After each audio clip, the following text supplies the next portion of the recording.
My sister-in-law is an attention-hungry goblin and is so cringe with how far she will go to be in the spotlight. I finally blew up at her. For context, my husband, 30M, and I, 26F, got married during COVID, and we couldn't have a big ceremony because of restrictions, and unfortunately, my family couldn't be present as they live in a different country. With restrictions finally lifted, we decided to have a more traditional ceremony in my home country with my family. My husband's family came, including his parents, some friends, cousins, his sister, Sarah, 32F, and her husband, Matt, 28M. Sarah and Matt live on the other side of the US from the rest of the family. They had their wedding a couple of months back in their home state, and ever since then, even when our wedding wasn't a topic of conversation, Sarah would mention that she and Matt were planning to get pregnant during our wedding trip. No big deal, I just made sure to tell her that she needs to ovulate for that to happen, but other than that, I couldn't care less. What started to get annoying is when we were discussing all the activities and excursions people wanted to do so we could go ahead and book them, Sarah would always interject with, "Make sure there's enough time for Matt and me at the hotel so we can get busy making our baby." Again, kind of gross, a little annoying, but whatever, they are adults.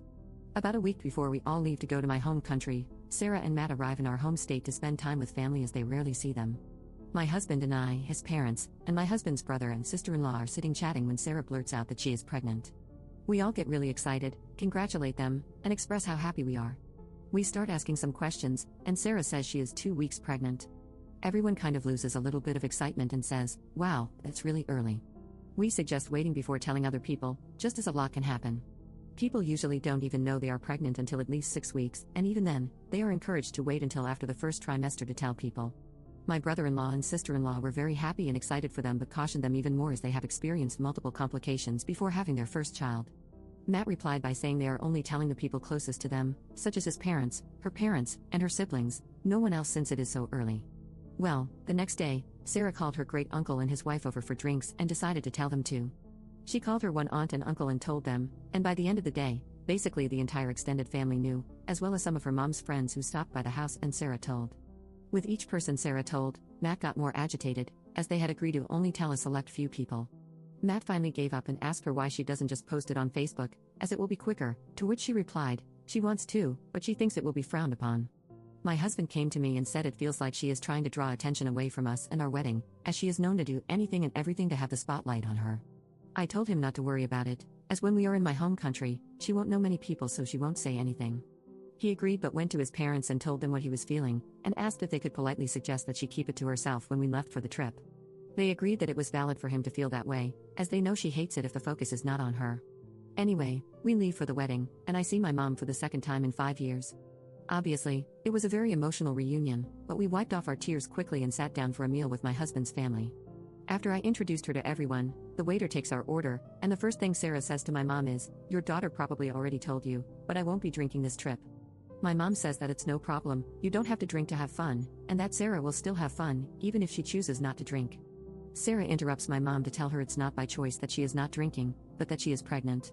Keep in mind this is 10 minutes after she met my mom.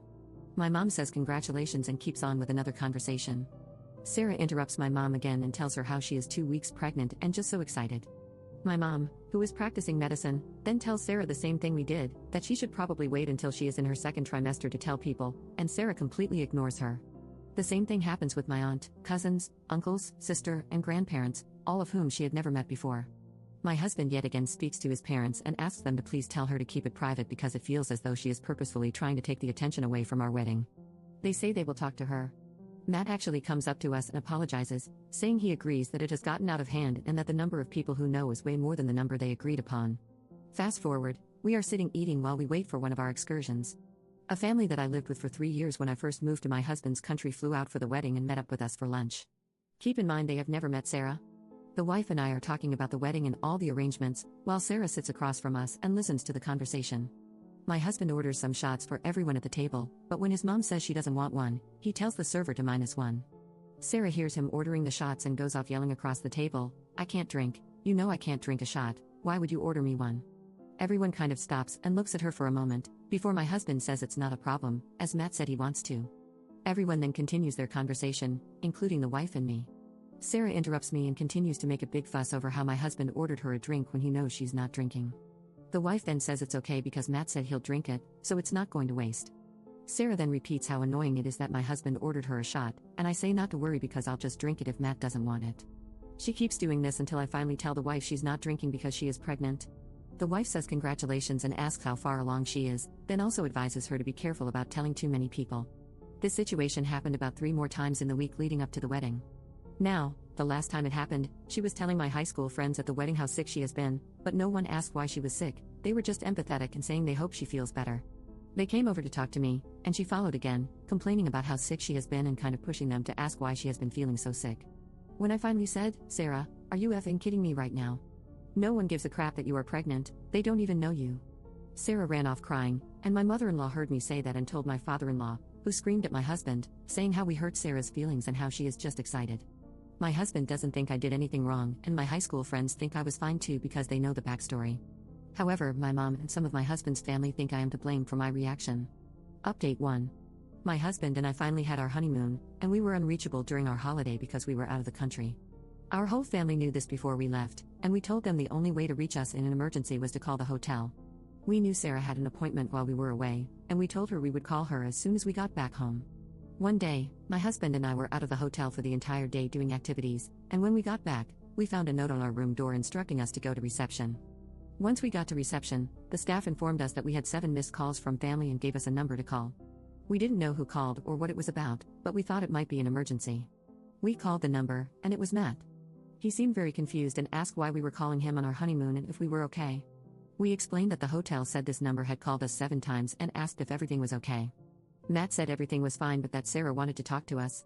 Matt called Sarah over, and she asked us how we were, if we were having fun, etc., but we just wanted to know what was going on because we were so worried.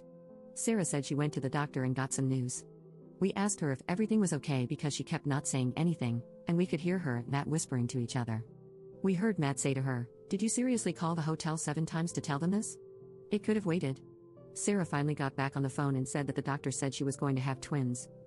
We said congratulations and asked if there was anything else, as we thought it was an emergency. She said no, she just wanted to share the news because she was so excited and scared, and she couldn't hold it in. She also said she called my mom and told her on social media. My husband and I both just said we were very happy for them but really didn't want to be bothered again if it was not an emergency. Sarah said we were being very rude and she just wanted to share the good news. We hung up because we had to get ready for dinner. When we got back to the US, my in-laws picked us up from the airport and asked us if we had spoken to Sarah. We said yes. She said she was having twins, and we were very excited for them.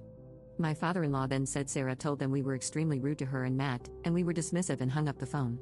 We told them what really happened, and they said that is not what Sarah has told the whole family. We are now back in our house and haven't spoken to Sarah or Matt, but Matt texted us both. The text only came through later, where he said he was so sorry that they bothered us on our vacation and he felt horrible.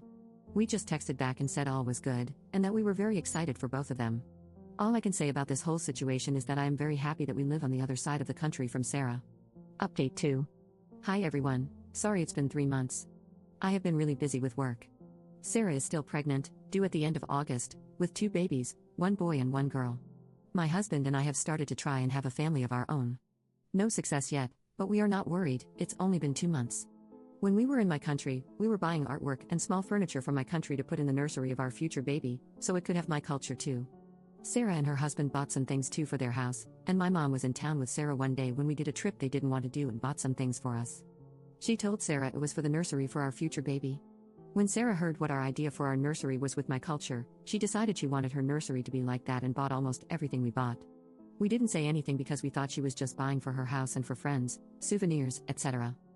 Some time passed after everything happened at the wedding and the honeymoon, and Sarah called me to see if I could go to a store where we live and look at some baby things for her because they don't have that store.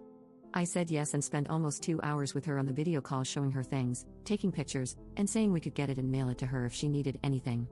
So we were on good terms.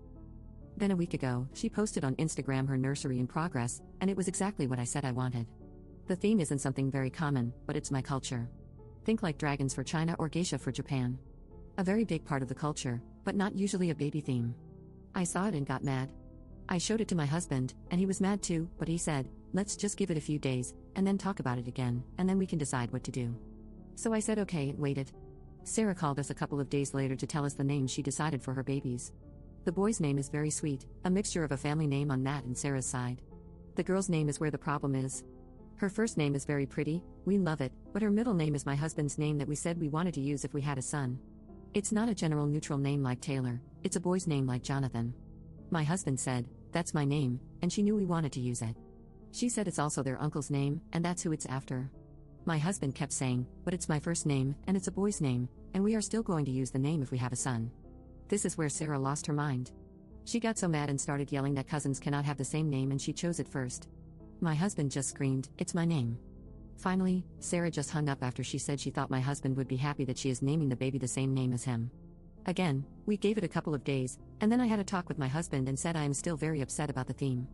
It feels like Sarah always gets what she wants, no matter what other people think, feel, or are affected. I told him it's like the camel's back broke from all the straws over the last years. I told him I was going to call Sarah and tell her how I feel and just talk about it.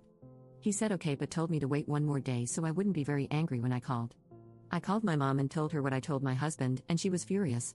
She pointed out that Sarah also showed me and my husband things she thought would look good in our nursery with the theme we said we wanted, so she knew exactly what we wanted to do. I took a couple of hours to get my brain ready and called Sarah to talk to her about it. When I was talking to Sarah, I made sure to tell her that the nursery wasn't the main issue, that it was just the last thing I could take. I told her it feels like everything is always about her and how she wants it, and screw everybody else. I said it's been almost 4 years of that, and the nursery was the last straw. I made it a point to talk to her nicely, not raise my voice, and use kind words, but she went off. She said a nursery theme isn't something you can own and that I actually copied her.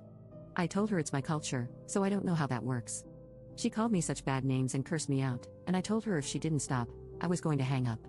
She kept saying nasty things, and I told her again, but she kept going, so I hung up after I told her to lose my number and not contact me ever again. I haven't had any other contact from her, and neither has my husband. It feels like a weight off my shoulders. I wish her the best, but she cannot be a part of my life if she is acting like this. I also removed her from all socials.